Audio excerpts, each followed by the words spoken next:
Ladies and gentlemen, good afternoon. We're back. We're in the zone. We're in the zone. We're deep, deep, deep into the zone right now. College basketball, pro basketball, full swing. We are really, really rocking and rolling here.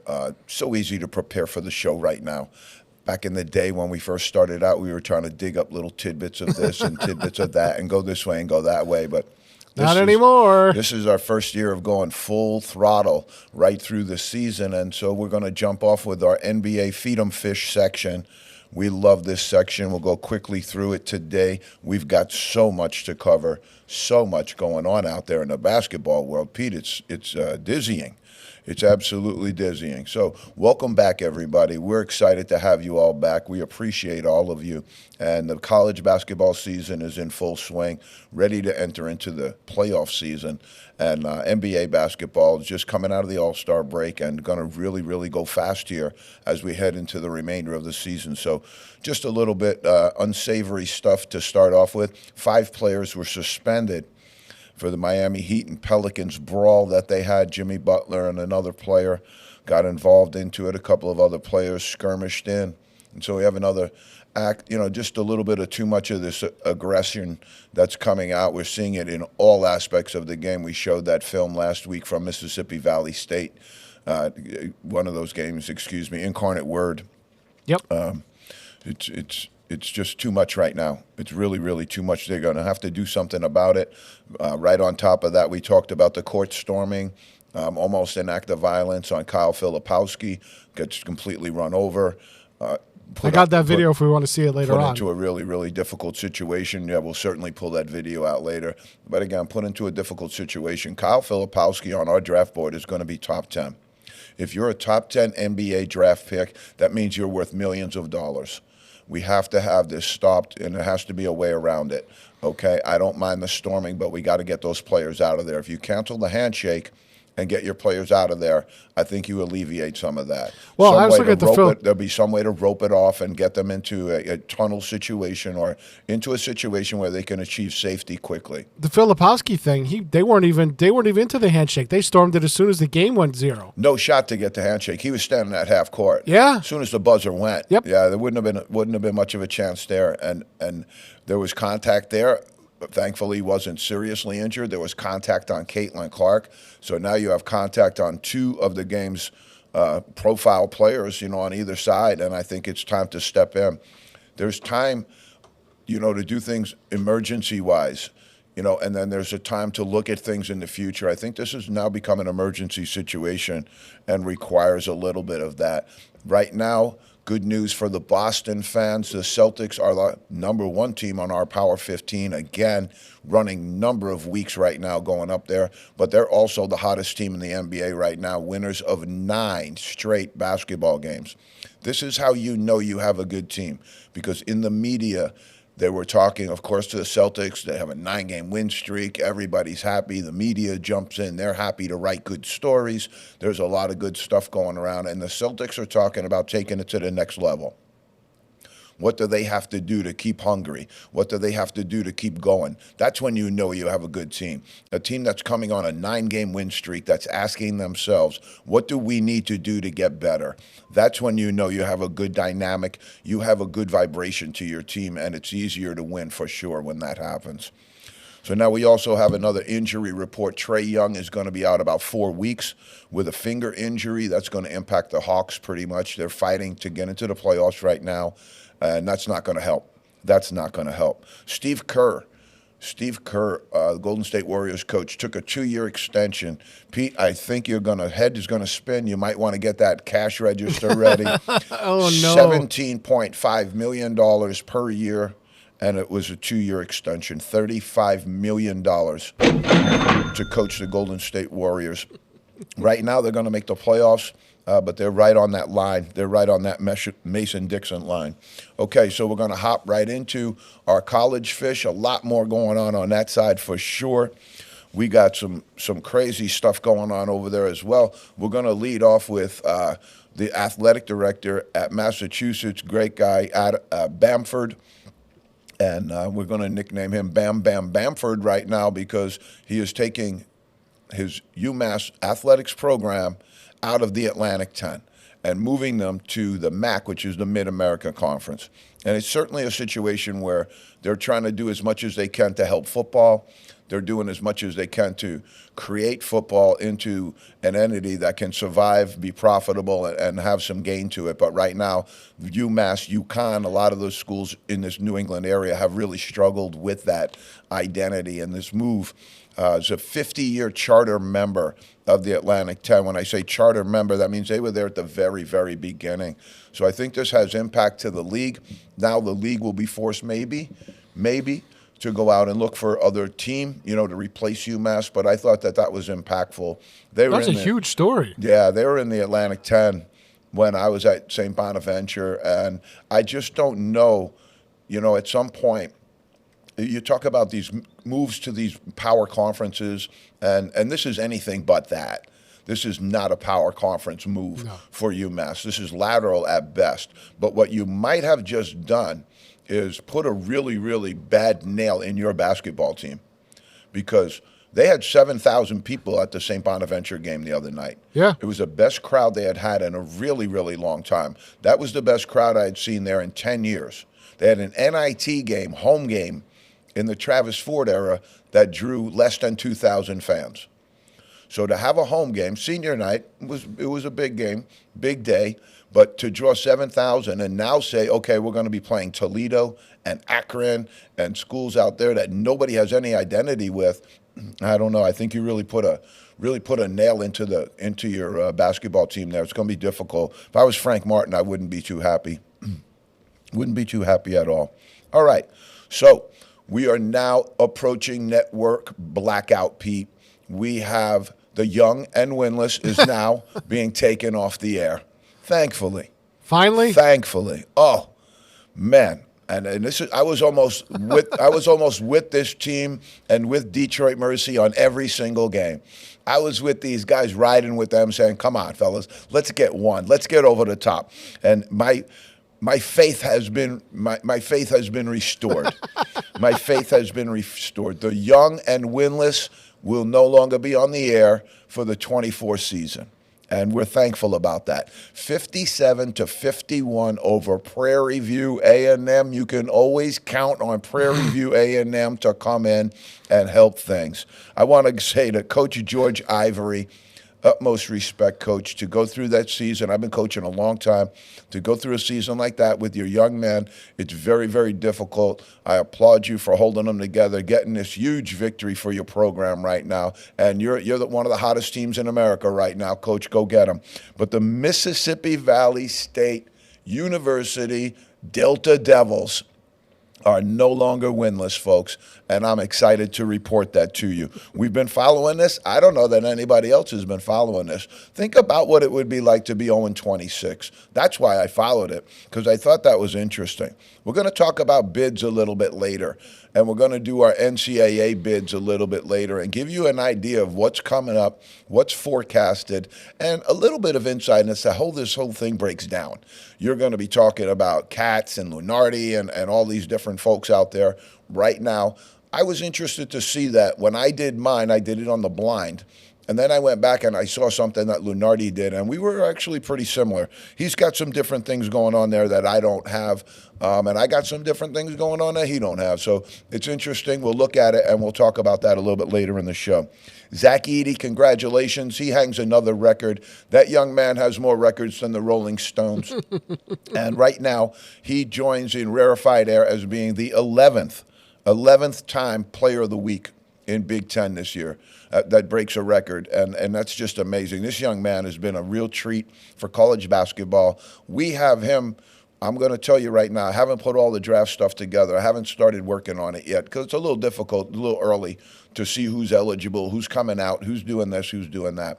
But I would put Zach Edey in the top 5 college players to be drafted right now. I know there's a lot of European and a lot of G League Ignite stuff going on in the top half of these mock drafts, and we're not going to really mess with that too much in our draft. We're going to stick with the NCAA college players that have been there, tried and true, come through what we consider to be one of the good testing markets, and to see what their eventual results are. Zach Edey's results are absolutely off the chart. I was absolutely I was interested to find out that Zach Edey could also return to Purdue for another year, and we'll see if the NIL Oh, wow, has okay. we'll see if the NIL has anything to do with that movement.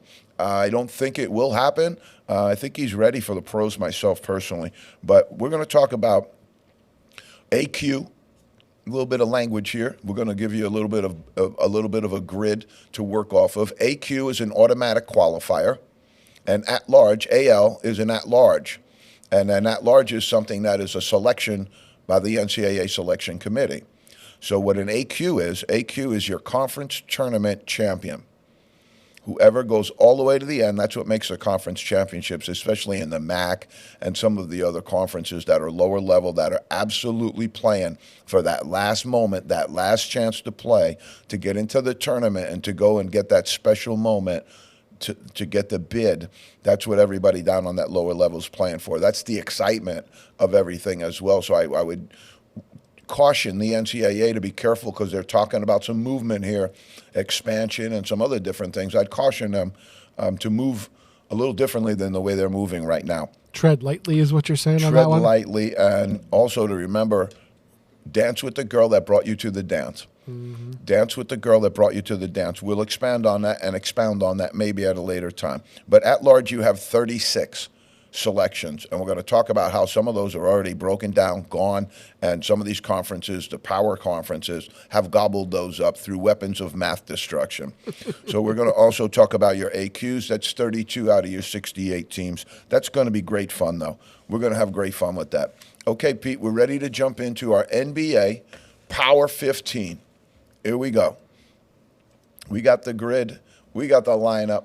And boom, boom, boom. There it is, folks. We promised Boston Celtics right on top. They are an unbelievable rhythm right now. You're looking at them starting to distance themselves from the rest of the pack.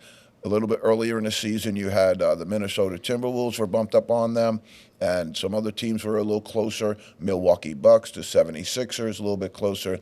What you're seeing right now is the Boston Celtics go to hyperdrive, where they're clearly the number one team in the NBA right now. Boston fans are excited. They're playing great basketball at home. They have a terrific lineup, and they have been able to, because what's happening right now, if you look at our Power 15 closely, the Power 15 is like it's like getting hammered away. You know, it's like somebody's hammering on it with injury. And you'll see some of these teams right now that are dropping a little bit here and a little bit there. Philadelphia 76ers without Joel Embiid is most notable, but there's some other ones around. Julius Randle to the Knicks, OG Anunoby, those two coming bang, bang, you know. So that's what's happening in the NBA somewhat. And the Celtics have been lucky that they've been able to maintain good core, stay healthy, and also when they have had some little knick-knack, paddywhack, give the dog a bone injuries where you're only going to be out for a little bit of time. They've had Horford and some of the other players come in and do great role work. So the Boston Celtics, 46-12, absolutely the class of the NBA right now. And I know they're going crazy up in Boston about this team, and they should be. Number two, this team has done nothing but rise. The OKC Thunder, they are rising at 41-17. Shai Gilgeous-Alexander establishes himself as one of the great players in the league, and sometimes that can be done by other people's absence. The suspension to Ja Morant and also his subsequent shoulder injury has allowed some of the other young players now to step up and show what they have, and nobody more beneficiary than that than Shai Gilgeous-Alexander. OKC, 41-17. Nobody would have called that one at the beginning of the year. Holding tight in the number 3 spot, Minnesota Timberwolves. You really have this team. They're geared up. They have good young talent. They have some veteran players around who've been around a good bit. 41-17. They're in very good playoff position right now. But again, as I talked about earlier in some of our shows, what you have when we talk about the West Conference in the NBA, you're talking of it being a little topsy-turvy. And so right now, you know, are the Minnesota Timberwolves looking at the Lakers? You know, LeBron and Anthony Davis? That's not a picnic. You know, is somebody staring down the barrel? You know, is OKC Thunder staring down the barrel of a series with the Golden State Warriors? and Steph Curry, and maybe they finally get healthy and unsuspended and all the other stuff that's been going on with them. Maybe that's what I'm saying about the NBA West. You can run into a really, really difficult game now in your first round. It's supposed to be, and you've earned first and second seed. You're supposed to get a little bit of a bump, a little bit of a blessing from that, and you get the Lakers and the Warriors. I don't think you're getting much out of that at all. Here you go again with the Denver Nuggets on the rise. This team is very solid, very, very good. And they look like they like playing together. When Murray was out, they looked like they lost their best friend. And now he's back, and they're playing again, and they're doing their thing. And they just all together seem to bring this punch. Maybe they're missing Bruce Brown a little bit because he really did some great stuff for them last year. But they're going to be right there. They're going to be right there. Yeah. I would say, this is, again, you might be OKC in Minnesota, and you might make it through, and then as you get through in your semifinal game, now you're going to draw the former champion Denver Nuggets. Cleveland Cavaliers at 5. This is one of my surprise teams of the year. Love this team. They're 38-19. They're doing really good stuff. They got a mixed bag up there, but they have one of the great players in the NBA, with Donovan Mitchell, and I think that they have a chance. As long as they can ride him a little bit like the Heat that rode Jimmy Butler, the Cavs might be able to work that. L.A. Clippers 37-19. They've cooled just a tiny little bit, but this team's playoff ready. This team's going to be ready. They have Russell Westbrook, Kawhi Leonard, George. They've got good play up front. They're just going to be really, really tough going down the stretch here. Now, can they stay healthy? Do they bring everybody in the bag to the playoffs? That makes them, I think, one of the better teams. I could see them in the Denver Nuggets playing for the Western Finals. Okay, so we've got, the Bucks. I'm shaking my head. We had them in the number 2, the number 3 spot. Now they've dropped down to 7, and it doesn't seem like they're going to have any answer to turn this around. 38-21. They were an elite team. They fired their coach, brought in Doc Rivers. I don't blame either one of those two. But that's very difficult to do in the middle of the season. Just seemed the wheels seemed to come off after they had hired Doc. And everybody sits around and goes, why did the wheels come off when you were in third? You were sitting as number 2, number 3 team in the entire Eastern segment. So maybe there'll be a recalibration. Maybe they get it rolling at the end of the year. You got a lot of games left to play. You'll have the playoffs. They're certainly a playoff team. And again, they're dropping, and that's going to create a little bit of turbulence in the Eastern Conference. You're going to all of a sudden go out and you're working it, and you're the Cleveland Cavaliers, and you busted up and got a really good seed, and then you have the Bucks laying right underneath you. You have the 76ers who will get Embiid back laying right underneath you. All right, so the Pelicans are really, really hot. They've moved the big Z, Zion Williamson, to the point. That kid can handle the rock, man. I love this move because he's so big, so strong, and in the NBA setup, I mean, why not? Who can guard him out there on the floor like that? And as I alluded to before, when you have your best decision maker, and he's clearly one of their best decision makers with the basketball in his hands, put it in his hands as much as you can. We're talking percentages, we're talking touches, we're talking shot attempts, assists, talking all of that stuff, and you want that guy to have, you want that, if you have a person who can do that with his physical attributes, you've got yourself an NBA All-Star. Yeah. Okay, the Knicks in at number 9. This is one of the teams I've talked about with the knick-knack, paddywhack, give the dog a bone injury. You got Julius Randle. I don't know about that injury. I don't think that's as knick-knack as some people think it is. It's a shoulder situation. Shoulders are bad. Yeah. Shoulders are like knees. They're difficult to come back from, and they can be painful and really, really deleterious to your play. So I don't know where that's at. And OG Anunoby, I think, will be back relatively shortly, but if they want to go anywhere deep, they're going to have both of those guys in the lineup healthy and operating on all cylinders. I think if they get that group, that's going to make the East really, really interesting. If either one of those guys goes out for any extended period of time, I don't know what that does to the Knicks' future chances as far as 24 go. The Phoenix Suns, Kevin Durant, Booker, they're just bookends of each other. The Bradley Beal trade hasn't really turned out to be everything that they thought it would be, but maybe they can gather that up in the playoffs. I think they gave up a lot DeAndre Ayton, I thought was a lot in that trade, and so I haven't seen it bear out, especially with the amount of games that they've played together.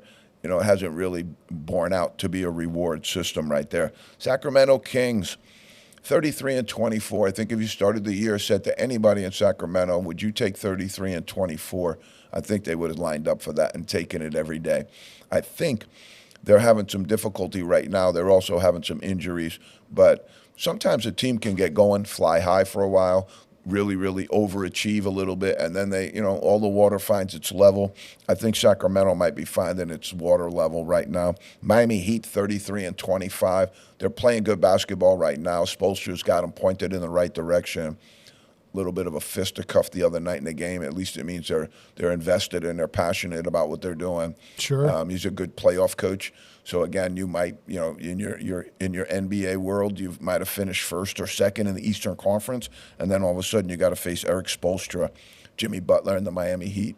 So there's not going to be any picnics out there when the playoff time comes for the NBA. That I can assure you. There will be no easy walk in the parks. There'll be nobody looking and saying, "Oh God, I hope we get this seed." And who turns it on at the end? You know what I mean? You could have a mediocre team that all of a sudden flips a switch, and then you're in trouble. Right. 100%, Pete. 100%. And then now in 13, we got the Dallas Mavericks. Can they hold together? 14, we have the 76ers, and that's exactly what we're talking about. What if Embiid comes back and he's ready, healthy, and ready to go here in the second half? They start to win some games, but they kind of hang around in that Eastern Conference area. If the Knicks going to draw the 76ers in a 4-5 game, it's one of those things where you want to, get the best possible matchup. But some of these are injury laden, and when they get out of that injury area, when they get their stars back, somewhat rested, somewhat healed up, that creates a different thing. I think the Orlando Magic close out 33 and 26. They're bouncing around right now. They got a couple of teams that want to bounce into our Super 15, Pete. They're excited. They want to get into that in the zone Super 15, but they just haven't gotten it yet. We talked about hot. All right, the Boston Celtics are the hottest team in the NBA right now with winners of 9 straight games. Miami Heat, we talked about a little of the Heat in the Heat. They've winner of 5 straight games, and they're doing pretty good right now. And you also have OKC, winner of 6 games. So the cream is starting to rise in the NBA. Who's not hot? Portland Trailblazers have lost 9 in a row, and they're really, really struggling. They've had some real trouble this year. I think the Detroit Pistons might have a better record than them right now, as bad as they started off. Washington has lost 12 games in a row. They fired their coach, Wes Unseld Jr., brought in a new coach, and hasn't had a ton of impact. Lost 12 in a row. And San Antonio Spurs, they've lost 15. They've lost 5 in a row, and still projecting Wembanyama to be Rookie of the Year. All right, Pete, we're going to swing right into the NCAA Super 25. This was a little shakeup this week, and we did it, and we're going to tell you why we did it, how we did it, and explain all of that stuff. That's the nice thing about our Super 25, is that we're here to explain it to you. A lot of times the algorithm spits out what Ken Pom and Torvik and AP and Coaches Poll, they spit it out, and they don't even look at it. They just throw it in. I think the Coaches Poll may have a little bit more of a human touch to it. But we really wanted to break down the 1, 2, and 3 because we had been going UConn, we had been going Purdue, we had been going Houston. We've had these 3 teams in the top all the way through. And what we wanted to do is we wanted to look because they all have identical records right now, if you look at the 1, 2, and 3. Yeah. Representative of the Big 12, the Big East, and the Big 10. That's big-time college basketball coverage right there. They've got it all covered. And if you threw Arizona in there, who's our 4 team, as number 1 seeds, you'd have some really good seeding going on right there as well to start out your NCAA tournament. But then we wanted to just give a little bit of illumination about how do we break this up, all right? And what we wanted to do is we wanted to look at losses only. Everybody has 25 wins. Houston's got some very inconspicuous wins in their front end. Browd Brownell from Clemson, and I was a little surprised to hear it was him because he's been somebody who's been beneficiary of this a little bit in the past, but he said the Big 12 has formulaically kind of garnered control over the NCAA tournament. And what he meant by that is almost every single one of their teams is in the net top 50. And how did they do that? They did that by going and buying cannolis and feeding on home games. We're going to talk about that a little bit later, but also feeding on home games and just really, really not really doing well with it, as far as I can tell. So here's how we broke it down. Here's what we did with it. And then you can see if we did a good job or not. We put Houston number 1 because Houston's losses are Iowa State, TCU, and Kansas. Connecticut has 3 losses. Their losses also to Kansas, and you'll see how Kansas is building their resume a little bit. You have Kansas building a resume with wins over Connecticut and Houston. So that's going to help their seeding. It's one of the reasons I don't know why they haven't been treated as algorithmically nice as some of these other ones have had. But their losses are Kansas, Seton Hall, which was not a great loss, and Creighton. Creighton got them last week.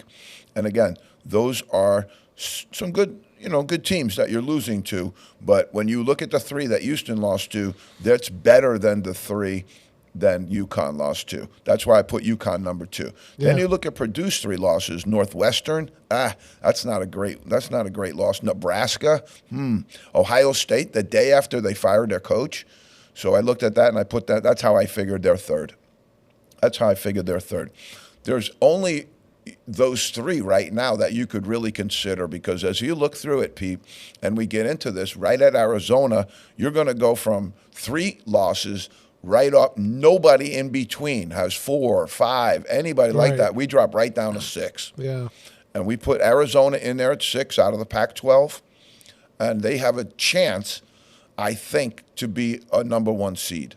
I'll see how the Pac-12 tournament goes, but I anticipate them winning the Pac-12 tournament, putting themselves in very, very good spot, and I think they could eventually wind up being a number 1 seed.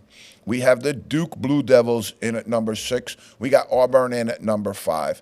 Both teams are very, very good teams. You wouldn't want to run into either one of these teams in the NCAA tournament. Both playing good basketball. Duke is a bit young. Even Filipowski is a sophomore. He seems like he's been around a lot longer than that. But Duke has a predominantly very young team. And a young team can get a little volatile in the NCAA tournament from time to time, but they could also form up nicely and really, really make a good run here. So I think Auburn at 5, 21-6. They've had some great wins, a couple of knick-knack losses and stuff like that. But, look at who you got here. You got Auburn, Duke, number 7, Tennessee. This is college basketball at its finest. 21-6 for Rick Barnes. Really interested to see how they finish, how they go out, because right now they're kind of sitting on the outside of that number 1, Auburn and them bouncing around for that number 1 seed maybe in their league, depending upon how things shape out. But also they're going to be they'll be in the top 3, I would say, somewhere, Tennessee, if not in the 2 seed. Okay, excuse me. We have North Carolina. 22-6. They took 2 bad losses, one at home to Clemson, then went up to Syracuse and got bounced. They seem to have recalibrated a little bit. 22-6, ACC, still pretty good, but you're not going to get a number 1 seed. It'll be a while. I don't know. I would like to go back and see. I think it's been a while since the ACC hasn't had a number 1. All right, Iowa State, Pete. I like the Cyclones. They'll blow the roof right off your house. 21-6, coming out of the Big 12. Again, they're going to get a good seed. I think they'll finish well in their tournament. I don't know that they'll win the Big 12 tournament because that's going to be Houston's, I think, to win. But we'll see. But you can see how some of these conferences, are really, really shaping up in this Power 25 here, in this Super 25. Marquette in at 10, 21-6. Oh, my goodness. We are really, really shaping that Big East up. There's a couple of teams in that Big East that could make deep runs into the tournament. But I think the Big East also, we'll talk about this a little bit later if we get time, but I think the Big East is one of those power conferences that's going to get hit with not having as many teams as the NCAA as they normally do. I think I have the Big East in at 4, possibly 5, and that's a really, really low number for them. But the top of it is really, really tough. When you say UConn, Marquette, Creighton, and those are really good teams, and they're all in the top of it, in the thick of it. That's going to make for a heck of a tournament. Illinois in at 11. Terrence Shannon back. I think they're better than this too, because they had that little bump where he was out and they missed a couple of games. When he's in the lineup, they're the best team in the Big Ten. I think they might be as good as Purdue. They might be better than Purdue, and they're really good. They're 20-7. Put them in your bracket nice and early. I think they're going to wind up with a pretty good seed. We like the Jayhawks. They're starting to form. Bill Self is an amazing coach, Hall of Fame coach, and they have this young man, Furphy, on their team. I would encourage all of you to go out and get a look at this young man, Johnny Furphy, and he's really playing well and really stepping it up. And so then you have Dickinson and you have McCullough, who's been hurt but coming back. They could really make a run here. So where you're going to see Kansas maybe get not the best seed that they would normally wind up with. They're normally a 1 or a 2. You're not going to get that best seed probably from them, but you're going to go. They're going to go. So I'm going to go back to back here, Pete, with the WCC. All right? Okay. That's out in the West Coast. A lot of people don't stay up for that. Excuse me. We had to get the ginger ale in there. Yep. St. Mary's, 23-6 out of the WCC. We love them. And Gonzaga, Mark Few, when it all gets settled out here, when they start to look at the great coaches in our time, Mark Few, the record is going to be, the level of accomplishment is just ridiculous. He was out of the top 25, and this is what a good coach does. He goes incognito for a little while. He gets some really good practices. They get some really good wins under their belt, and then they're back in the saddle. They're 22-6, and I think right now there's not a lot of teams looking forward to seeing them in the NCAA tournament. I can assure you of that. San Diego State, the Aztecs, we like them. We like them based on their performance last year, where they made a run all the way to the Final Four.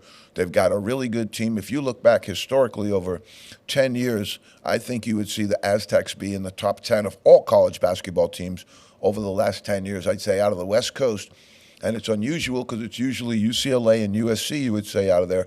It's now kind of Gonzaga, San Diego State, and St. Mary's right now, kind of ruling the roost over there on the West Coast. Alabama, this team, I watch them, and they have a lot of talent, but they just don't have like a lot of punch. Where they're going, where you know what you're coming up against when you see Duke with Filipowski and Roach and the great punch that they have there. This team plays really good defense. They're athletic, but they lost a lot from last year, and I think it shows. I have them down at 16. They're much higher rated than that by KenPom and Torvik, and I just don't understand that. And one of the things that we were proud of is I think you're going to see 3 teams in our poll this year, this week, and all through this year, you've seen teams in our poll that are in nobody else's top 25 poll. Yeah. When we come to draft board, you're going to see people in our draft position, nowhere near where other people had them in their draft position. It's just what we do here, Pete. It's just what we do. All right. So then we got to go to Creighton. I watched them the other night. They beat UConn really, really by a good margin. That was a whooping. That was a whooping. And you got to give them credit. They're playing very good basketball right now. Kyle Koff, Trey Alexander, Scheiman, they're doing really, really good stuff over there. And McDermott, I think, is one of the premier offensive minds in the business today. The question is what happens with some of these teams also is you get off of that, off of what we refer to as that high major dole, because all you're playing so many home games. Now in the NCAA, you're not going to get a home game. You're going to get a neutral site. And the crowd's not going to be frothing at the mouth like they do out in Nebraska for Creighton. They got one of the best home court advantages. That's what happens to some of these teams in the NCAA. They kind of float around with this adrenaline all year with their great crowds and they're well coached, but then you get them into a tournament situation, body to body and neutral site, and that's where you see the brackets go crashing sometimes. Well, unless you have a massive fan base that travels well. If you have a fan base that travels well, these neutral sites don't quite be as much of a neutral site as you think they would be. And smaller schools, though, that doesn't translate. And don't think that doesn't go into the selection committee's mind as well. Yeah. When they start to assign where everybody goes. Yep. Yeah. Who travels well? Who's going to get on the road? And I know that's a huge concern in football. when they used to select the kickoff classic down in the Meadowlands, you would see Texas A&M and Nebraska playing the game, and you'd sit there and go, "Why are they playing Texas A&M and Nebraska? There won't be anybody here." And then all of a sudden, the RVs start pulling into the Meadowlands, and you see everybody wearing a sea of red, and they're 80,000. traveling with thousands and Yep. thousands of people who are going into all of these hotel rooms and eating all of these delicious meals at local businesses, and then going into the Meadowlands and paying $47 for a beer. That's flat. So it's great. It's awesome. But let's keep moving here. We got Baylor in the 18 spot. They've gotten clipped a couple of times, but I still like this team because they play good defense. Again, Jacoby Walter, one of the best freshmen. Freshmen can hit the wall. It's a long season. And as much as they say, that's why a lot of people probably do not benefit from going to college for that one and done year. Because what happens is you get into some really tough competition, and the defenses are absolutely designed just to stop you. That won't happen in the NBA to him, but it also it impacts his draft position because you're watching him play now, and he's going through the season. And like a lot of freshmen, they're young. The travel is really, really arduous, and you wind up, just trying to put it all together, and it's very, very few make it through the entire freshman year without hitting up against the wall and hitting some resistance at some point. I think you might be seeing that. Kentucky, 19th spot, Reed Shepherd is showing no sign of hitting the wall. Probably would be Rookie of the Year. He is in consideration for Wooden Award winner, and a lot of people have him high on their draft board. Some people were prognosticating that he would be the number one pick overall after the season that he's had this year, and I think that's absolutely a little bit too high. But he's an interesting player. It'll be interesting to see if he makes himself available for the draft, and then it will also be interesting to see how he translates. If he goes to the camps and gets into the best competition that's going into the NBA and see how he goes, I think that'd be an interesting one. But I, right now, certainly wouldn't have him in our number one pick. I think he's top 15. He's a really good player. I just would be, the piece of it for me that would rub the most is the translation piece. Does his body, does his athleticism and all that stuff, which aren't terrible, do they translate to the next level? We'll see. Florida, I really like this team. They're 20-8, stepped it up. They got a really tough conference in the SEC. South Carolina, 22-5, right out of the SEC as well. This team's hung on. A lot of people don't have them ranked well. Ken Pom and some of the others don't have them algorithmically ranked well. But I think, 22-5 in the SEC, you're doing something right. They beat Tennessee the other night. They have some very, very good wins. I think it's time to give their Gamecocks their respect. It's been a long time since they've had that kind of notoriety. All right, South Carolina in our 21 spot. James Madison, we put them in there. They're 26-3. They play in the Sun Belt Conference, which is a very good conference, and they're 26-3. Mark Byington is one of the names you're going to hear as one of the up-and-coming coaches, certainly in this upcoming, I would say Dusty May, number one, Byington, number two right now, as far as coaches that are being launched onto the next level. BYU started the season 12-1. Now they're 20-8. They're in the Big 8, but they're almost 500 in their league. In our top 25, they're just barely hanging on right now. 24, we go to Clemson. They're 20-8. They're in the ACC. They have some very, very good wins. They have a win over North Carolina. They have some other very solid wins, as you do when you pick up in the ACC. But the bottom of the ACC ain't what it used to be. But I don't think that they're going to take the hit that everybody thinks they're going to take the hit on with their NCAA bids. We're going to talk about that right after this. Indiana State, Larry Bird's former place, the Sycamores, we're going to put them in. And look at the record. Look at their record. There's nothing to slouch at. 24-5. Yeah. They're playing a very, very good conference. All right, here's what I'm going to give you on it's on our NCAA preview right now. Here's what we're looking at. So let's go back and review just a tiny, tiny bit from what we talked about earlier in the show. You have automatic qualifier. 32 conferences will settle their automatic qualifier. I think that the Ivy League even has a tournament now. I'm not sure. The Ivy League used to, and other conferences used to award their bid to the team that finished in first place. No tournament. Everybody else in America has tournament. I believe the Ivy might have even went to tournament. I'm not sure 100% about that. But so there's your 32 conferences that get an automatic qualifier. Then you have your at-large, which is 36 for a total of 68.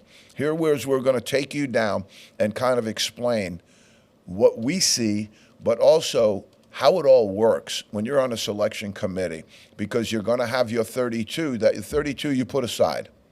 All right, now you're dealing really with 36, but some of your 36 are going to be in the 32, if that makes any sense to everybody at all. Let me just kind of dissect that for a second. So, Coach, just to get back, I just looked it up. March 15th through the 17th in New York City, Ivy Madness. Yeah, so they do have it. Yep. They do have it. Pete, you're fast, man. You're fast. You're unbelievably quick. Okay, so then you go to your 36 at large. All right, so there's only 36 picks that the committee actually makes. Now, the committee will seed all of the 32 at larges, but here we're going to run through and give you the teams we think that you are in a single bid league. Okay? You're going to get one bid. And some of this, again, will bear out based upon what actually happens. So if the number one team in the league who has a really good record gets snuffed by another team in the final, then maybe you're looking at that league getting two bids because of a snuff. But you better hope that number two team is good. For example, let's say it's Vermont. They get snuffed by UMass Lowell in their tournament. Now, do you think Vermont's going to get an at-large bid? I don't think so. And that's what we're talking about with these weapons of math destruction. So let's just run through it, because we're going to follow it up with something else that I think is pretty interesting. And I think that you won't hear this from anybody else, so that's why I think it's interesting. But let's go single bid, fellas. Sorry, but you're getting one and you're done. The Atlantic Sun, the A-Sun, one bid. The America East, one bid. Yeah. Atlantic 10, sorry, folks, one bid. Really? That's what I'm seeing right now. Big Sky, number 4, one bid. The Big South. Now, something could happen there with High Point, who is, 24-4. They have a very good record. That's what I'm talking about. If they were to get snuffed by one of the teams in their league and not be the selection, does the selection committee then turn and put High Point in? That would give the Big South 2, but that's the only way that could happen, is if High Point gets knocked out. They're the only team in there that has any other chance of getting in. With the A10, the aforementioned A10, Dayton's taken a couple of losses right now. Richmond doesn't have a great resume right now. Loyola Chicago's in first place in the league. So they've gone and turned that thing completely upside down, and it's a great league. I've really enjoyed watching it this year. It's been very, very much an interesting and fun league to watch and even see some of the games live. But right now, I see very, very little chance that they could get an at-large bid. All right, so the Big South, one most likely. Conference USA, sorry, folks, you're going to get one. Horizon, Ivy, MAC, MEAC. Okay, we just went through that real quickly. Horizon, you get Mac with one A and Mac with two A's? Yeah, Mac. Well, we'll go Horizon, Ivy for sure. I don't know, man. Princeton, maybe, but they got clipped up a little bit here. Maybe if they got hit by Yale, do they get in? I don't know. I would say no right now. MAC is the MAC Metro Atlantic. That's Fordham, Iona, not Fordham. They're in the Atlantic 10 now. It's Iona, Manhattan. Yep. Quinnipiac. Quinnipiac was in top of that league, and now they've gotten tumbled a little bit, and Ryder and Fairfield are hanging around. That's going to be an interesting tournament that'll take place in Atlantic City. MAC is where now UMass is going, and this is what we talked about their basketball program going into that conference. You're going into a one-bid conference. I think the Atlantic 10 is a better-rated conference than the MAC by a good bit. So it was certainly a football move. I get it. The MEAC, no shot. You're getting one. Northeast, you're getting one. Ohio Valley, you're getting one. Patriot League, you're getting one. Southern, Southland, WAC, WCC, and the Summit, all getting one, folks. I'm sorry. All right, so now we go to the MBLs, the multiple bid leagues. Who's going to get hooked up here? People had talked about the ACC getting clipped. I see the ACC in for a solid 6, maybe 7 bids. I see the American Conference in for 4. They're going to take some bids away from some other people. They have some good teams in that league. They're going to take some bids away from some other people.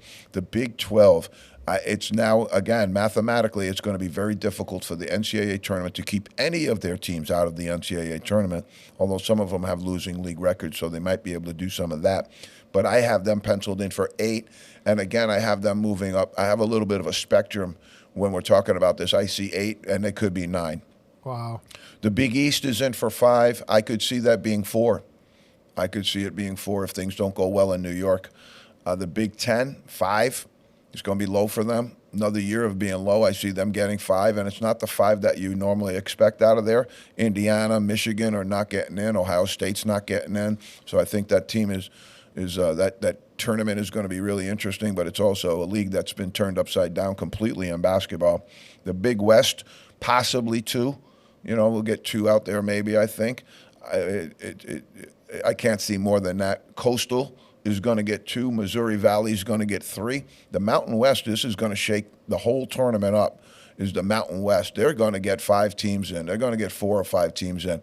I think you're going to see some heavy get played there when you get into the heavy and you say, okay, these power conferences are knock with Colorado State. These power conferences, Alabama's knock with New Mexico. What's going to happen there? Who's going to get the bump? And that's where you're going to see the selection committee get placed under a lot of duress here. I see the Pac-12 way down. Mountain West will get more than the Pac-12. Never. This is what's that's what the reality is now, though. That's the reality of it in the Pac-12. I think you're going to see a lot of turbulence there as far as coaching goes as well. The SEC, number 7, we're going to give them 7 because they got a good league. Sun Belt, they could get 2. Now, that's a total of 51. All right? Lunardi will give you an idea of what he's talking about. He has the Big 12 for 9, SEC for 7, the Big 10 for 6.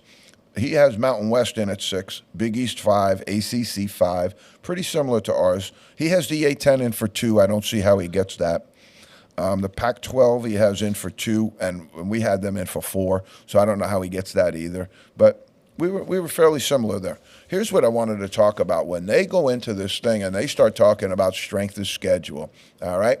Here's what I wanted to illuminate for all of our fans. You're going to go in here now and you're going to start to say, all right, Indiana State, they might not get in if they get bumped. High Point might not get in if they get bumped. And then I wanted to break something down for our fans and give them some really good insight into what exactly happens in college basketball and how this thing all gets fleshed out and how right now with their using net, this thing net where they have this, it's the same thing as KenPom pretty much. It's the same thing as Torvik, where they're using numerical equations to try and get to who's the top teams in the country. You're having teams, it's very difficult to do, right? You have all these teams from all over the country. Who's number 1? Really? What if they played so-and-so? Who's number 2? Well, they lost to this team. And so it's really subjective in a lot of it. But at the end of the day, the numbers do help us formulate opinion, and it does help us bring some data-driven information into this thing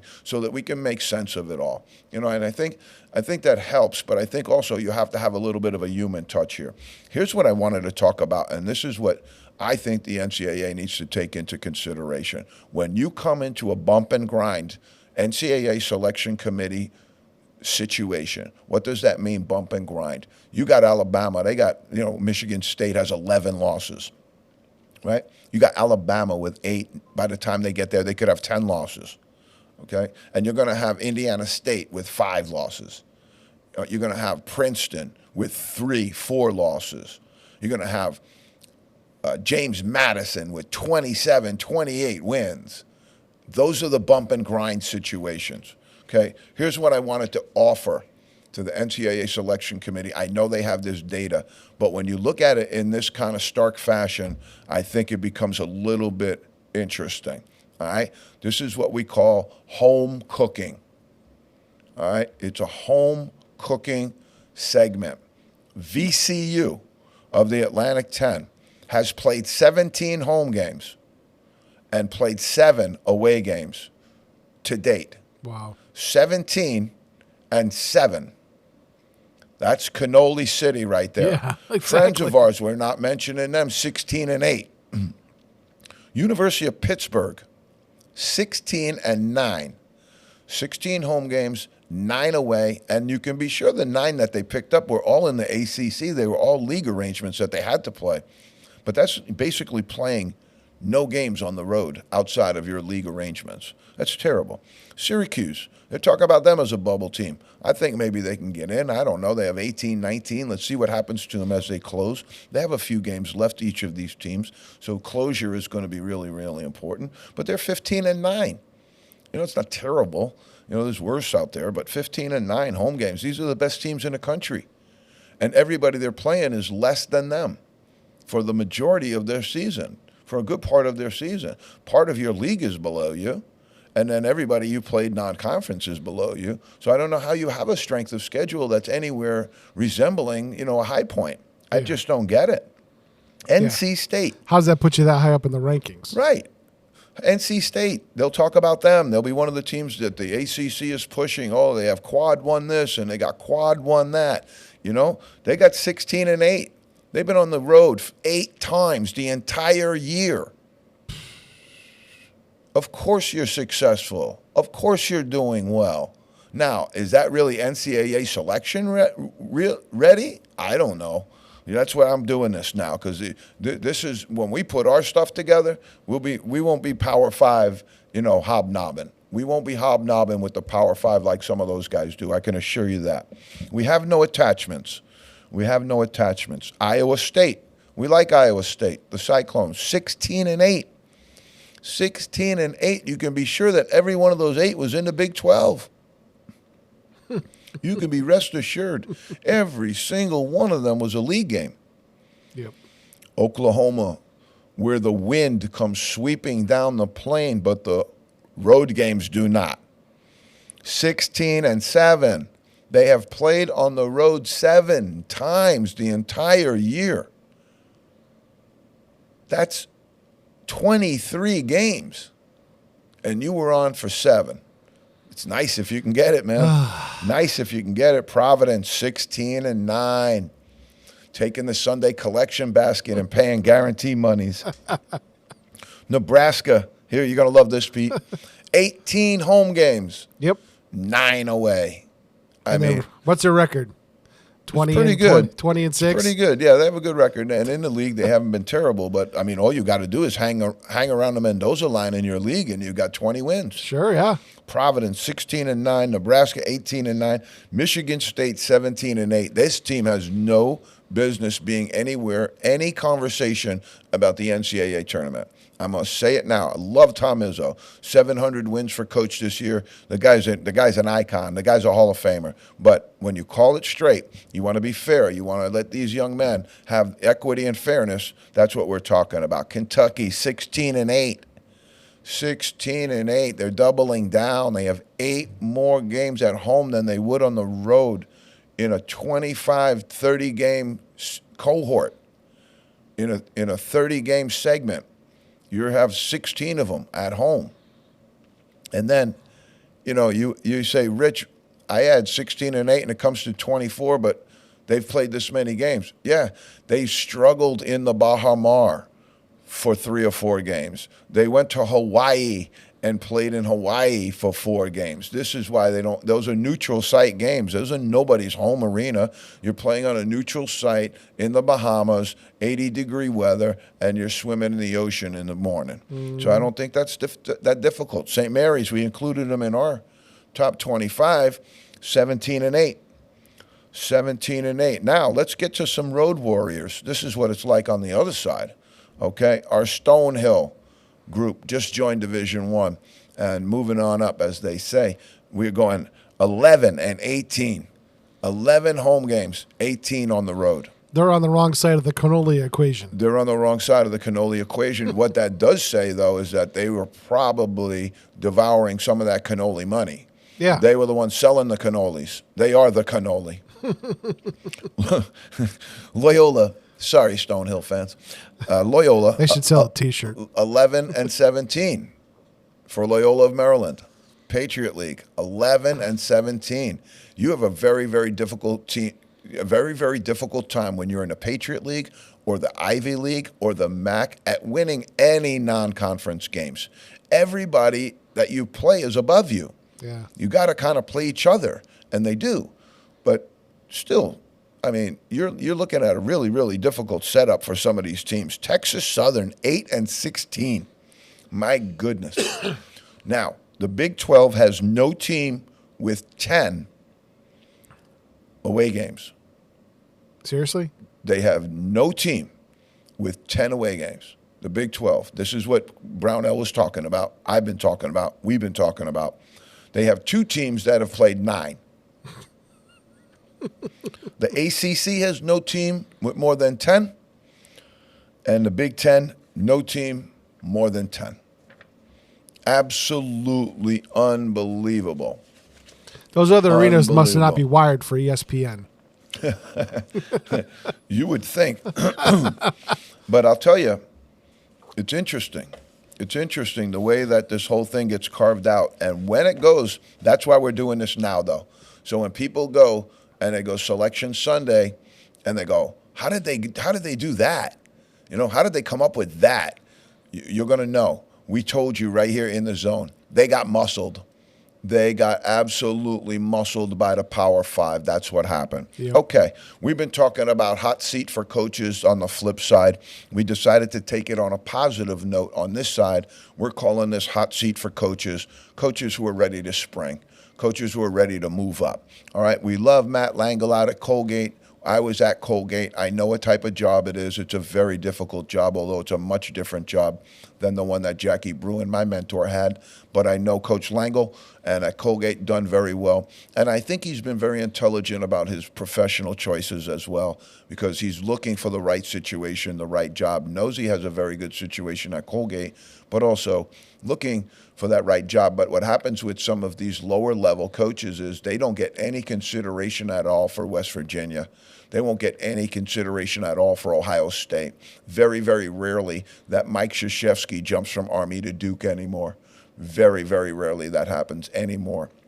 John Becker at Vermont, ultimate respect for this coach as well. The level, the standards that they have at Vermont. You would think any AD in the country would be calling this guy's phone. Every single guy should be ringing his phone, but they don't.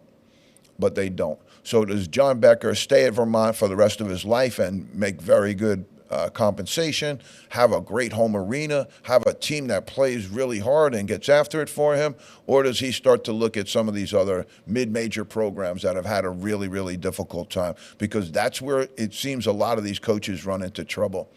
Are you going into a good job? And most times you're not. Most times you're going in there because they just fired somebody. The program is in disarray, Sure. and they're asking you to reclaim it. Yep. And so do you want to go to a reclamation project because you can't get near Ohio State?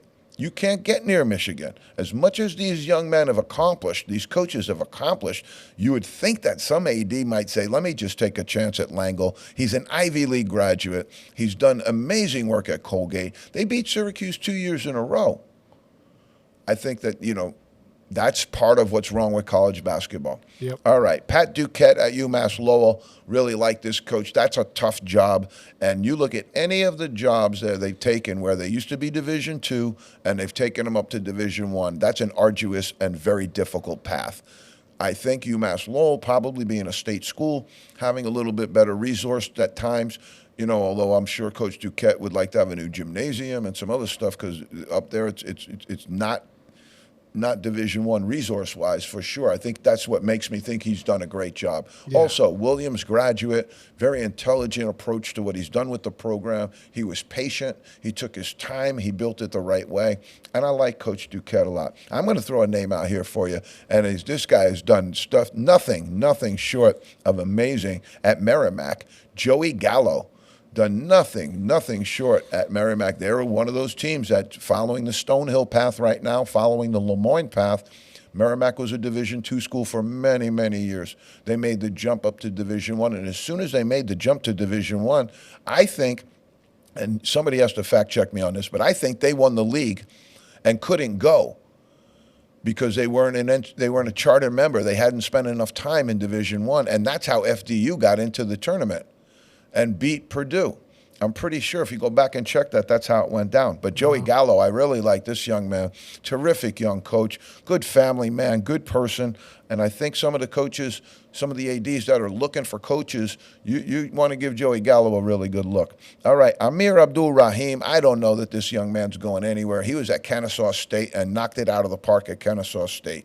Now he goes to the University of Southern Florida. And if I was him, I probably wouldn't be looking to go nowhere either.